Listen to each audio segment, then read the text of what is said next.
ஹதீஸ் 245.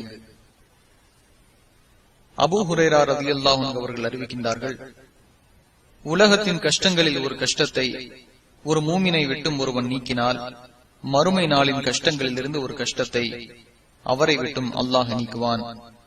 கஷ்டப்படுபவனுக்கு உதவி செய்து இலகுவை ஏற்படுத்தினால், அவருக்கு இம்மையிலும் மறுமையிலும் அல்லாஹ் உதவி செய்து இலகுவாக்குவான். ஒரு முஸ்லிமின் குறையை ஒருவர் மறைத்தால், இம்மையிலும் மறுமையிலும் அல்லாஹ் அவரின் குறையை மறைப்பான்.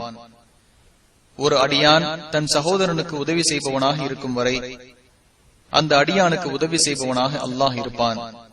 கல்வியை தேடியவனாக ஒரு வழியில் நடந்தால், அவருக்கு சொர்க்கத்திற்கு செல்லும் வழியாக அதை அல்லாஹ் லேசாக்குவான்.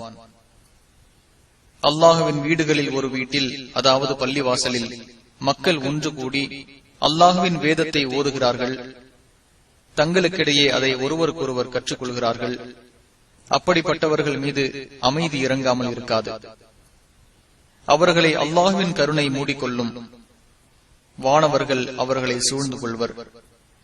அல்லாஹ் தன்னிடம் உள்ளவர்களிடம் அவர்களை புகழ்ந்து கூறுவான்.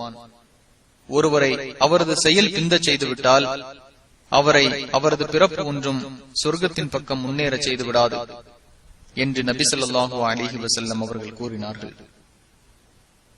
முஸ்லிம் 2699.